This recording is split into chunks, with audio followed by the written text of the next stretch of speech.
dari kelompok cerita rakyat kelas 7E akan menceritakan tentang asal-usul kota Surabaya. Berikut kami saksikan.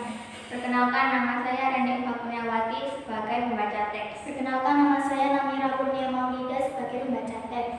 Perkenalkan, nama saya Muhammad Ali Pratama sebagai surah. Perkenalkan, nama saya Budin. Saya berperan sebagai Baya.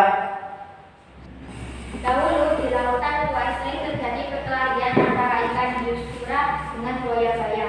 Mereka berkelahi hanya karena berebut mangsa, yaitu sikat rompong. Keduanya sama-sama kuat, sama-sama tangkas, sama-sama cerdik, sama-sama ganas, dan sama-sama rapuh. Sudah berkali-kali mereka berkelahi, belum pernah ada yang menang ataupun yang kalah. Akhirnya mereka mengadakan kesepakatan warga. Aku bosan terus-menerus berkelahi, Baya. Aku juga sudah, apa yang harus kita lakukan agar tidak lagi berkelahi? Surah sudah punya rencana untuk menghentikan perkelahian dengan Baya. Segera menerangkan. Untuk menjaga perkelahian di antara kita sebaiknya membagi daerah kekuasaan menjadi dua. Aku berkuasa sepenuhnya di dalam air dan harus mencari mangsa di dalam air. Sedangkan kamu berkuasa di daratan dan mangsamu harus yang berada di daratan.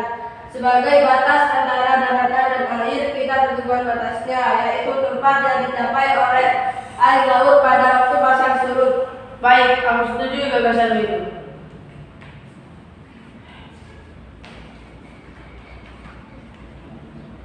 Dengan adanya pembagian wilayah kekuasaan, maka tidak ada lagi perkelahian antara Surah dan Baya. Keduanya telah sepakat untuk menghormati wilayah masing-masing.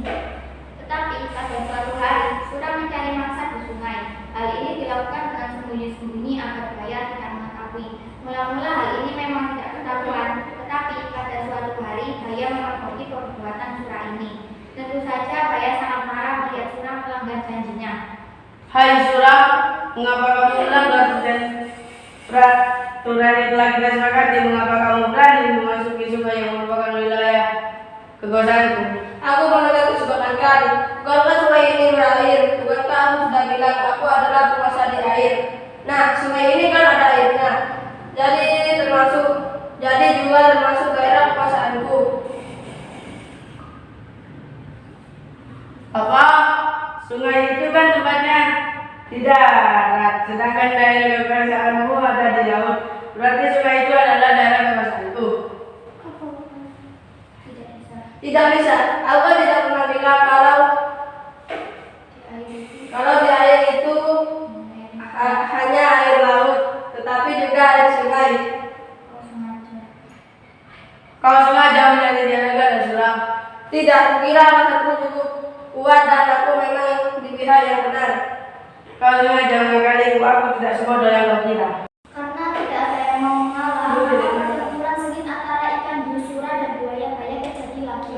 Pertarungan kali ini semakin seru dan dahsyat, saling menerjang dan menerkam, saling membunuh dan memukul. Dalam waktu sekejap, air di sekitarnya menjadi merah oleh darah yang keluar dari luka-luka kedua binatang tersebut. Mereka terus bertarung mati-matian tanpa istirahat sama sekali. Dalam pertarungan dahsyat ini, Baya berangkat dan Surah dipangkal ekornya sebelah kanan. Selanjutnya, ekornya itu terpaksa selalu membengkok ke kiri. Sementara Surah juga tergigit ekornya hingga hampir putus. Lalu Surah kembali ke lautan. Baya kuat telah dapat mempertahankan daerahnya.